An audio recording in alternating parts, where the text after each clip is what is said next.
پشاور پاکستان کے شمالی مغربی حصے میں واقع ہے۔ یہ پاکستان کے بڑے شہروں میں سے ایک ہے اور صوبہ خیبر پختونخوا کا صوبائی دارالحکومت ہے۔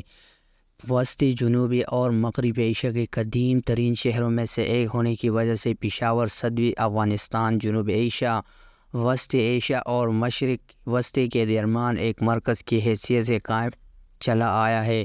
قدیم تعلیمی مرکز ہونے کی وجہ سے دوسری صدی قبل مسیح میں بخشالی طرز تحریر پر مشتمل ایک ریاضی کلیہ جزیر معلوم کرنا ان کی نزدیک سے برآمد ہوئی ہے۔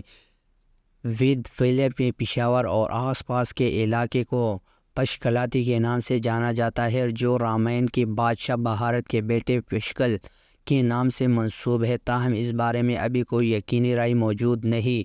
مصدقہ تاریخ کے مطابق اس علاقے کا عموماً نام پرشپور پورا انسانوں کا شہر تھا، جو بگڑ کر پشاور بن گیا۔ دوسری صدی عیسوی میں مختصر عرصے کے لیے وسط ایشیا کے توچاری قبیلے کشان نے پشاور پر قبضہ کر کے اسے اپنا دارالحکومت بنایا۔ اس کے بعد 170-159 اس کے علاقے یونانی باختر بادشاہوں نے حکمران کی اور اس کے بعد مملکت یونانی ہند کے مختلف بادشاہوں یہاں قابض ہوتے رہے۔ ایک تاریخ دان کے مطابق پشاور کی آبادی 100 عیسوی میں 120,000 کے لگ بھگ تھی اور اس وقت آبادی کے اعتبار سے دنیا کا 7واں بڑا شہر تھا۔ بعد میں پارت ہند، پارت ایرانی اور پرت کشان حکمرانوں نے قبضہ کیے۔ قندھار پشاور کشان حکمران کنیشا 127 عیسوی کے لگ بھگ بادشاہ بنا نے اپنے دارالحکومت پشکلاتی موجودہ چارسدہ سے منتقل کر کے پورا موجودہ پشاور قائم کیا۔ دوسری صدی عیسوی سے بدھ بھکشو زرتشت ہند اور روہیت کی پشاور زرتشت مذہب کے کشان حکمرانوں سے مشاورت کرنے آتے رہے تھے۔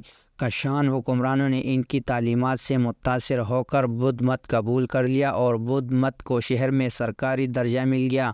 حکمرانوں کے نقش قدم پر چلتے ہوئے پشاور بدھ مت کی تعلیمات کا اہم مرکز بن گیا، جبکہ آبادی کی اکثریت زرتشت اور روہیت کی پیروکار رہی۔ بدھ مت کے مخلص پجاری ہونے کی حیثیت سے کنشکا نے اس دور کی دنیا کی بلند ترین عمارت بنوائی، جو بدھ مت کا اسٹوپا تھا اور جہاں بدھ مت سے متعلق مذہبی ترکیبات جمع کیے گئے تھے۔ یہ اسٹوپا پرانی پشاور کے گنج دروازے کے ساتھ باہر بنا ہوا تھا۔ اس اسٹوپا کے بارے قدیم ترین روایت چینی سیاح اور بھکشو فہان کی تحریر سے ملتی ہے، جو یہاں 400 عیسوی میں آیا تھا۔ اس کے مطابق اسٹوپا کی بلندی 40 چانگ سے زیادہ یعنی اندازہ 120 میٹر تھی اور اس پر ہر طرح کی قیمتی پتھر جڑے ہوئے تھے۔ فہان کے مطابق اس نے آج تک جتنے مندر اور اسٹوپا دیکھے تھے، کنشا اسٹوپا ان سے کہیں زیادہ خوبصورت اور مضبوط تر تھا۔ آسمانی بجلی گرنے سے اسٹوپا تباہ ہوا اور کئی بار اس کی مرمت کی گئی۔ ہیون سانگ کی 634 عیسوی میں آمد تک اسٹوپا کا ذکر ملتا ہے۔ بدھ سے منسوب تبرکات اور جو ایک جواہرات جڑی ٹوکری میں رکھے تھے۔ 1909 میں اسٹوپا کی عین وسطی میں ایک زیر زمین کمرے سے کھدائی کر کے ڈاکٹر ڈی بی اسٹوپر نے نکالا۔ پشاور پر مسلم حملہ آور خراساں پر عرب قبضے کے بعد پشتون اسلام لانے لگے۔ 1001 عیسوی میں ترک بادشاہ محمود غزنوی نے اپنی غزنوی سلطنت کو افغانستان سے آگے برصغیر تک پھیلایا۔ 997 میں سبکتگین کی وفات کے بعد خراسان کا گورنر ان کا بیٹا محمود بنا، جس نے بعد از سامانی بادشاہت سے علیحدگی اختیار کر کے اپنی سلطنت قائم کی اور 999 عیسوی میں سلطان کا لقب اختیار کر گیا۔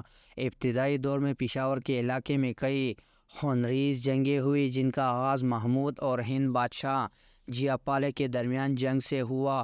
جیا پالے کی مستقل خواہش تھی کہ سبکتگین کے ہاتھوں چھینی گئی سلطنت کو واپس لیا جائے۔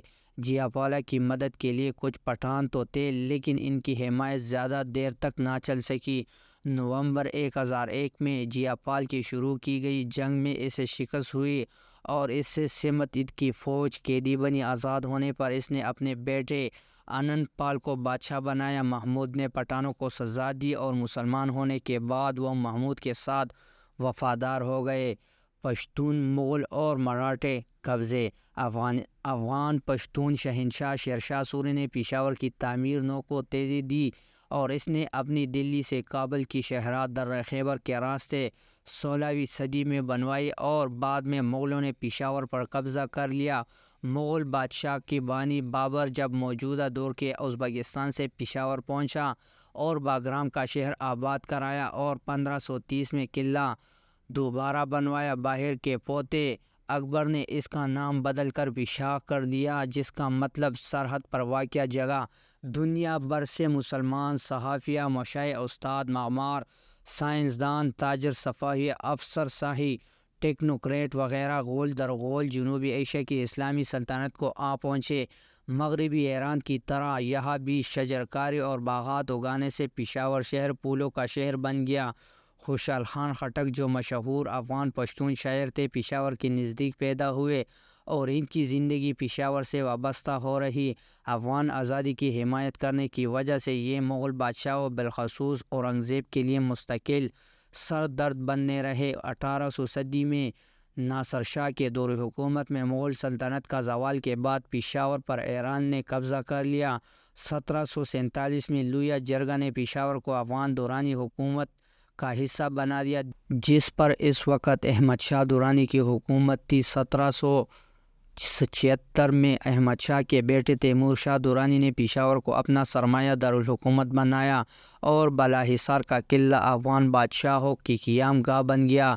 درانی دور حکومت میں پشتونوں نے جنوبی ایشیا میں پر حملوں میں حصہ لیا۔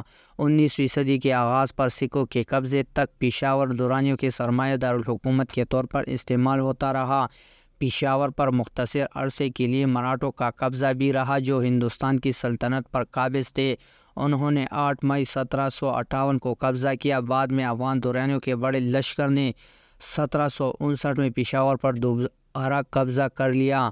پشاور پر سکھوں کی حکمرانی 1812 میں پشاور پر افغانستان کا قبضہ ہوا، لیکن جلد ہی اس پر سکھوں نے حملہ کر کے اپنی سلطنت میں شامل کر لیا۔ برطانوی مہم جو اور ایسٹ انڈیا کمپنی کے سابق ایجنٹ ولیم مور کرافٹ کی سربراہی میں ایک مہم پہنچی تو اسے کابل کی حکومت اور لاہور کے سکھ حکمرانوں سے تحفظ کے لیے ایک ذریعے کے طور پر دکھایا گیا۔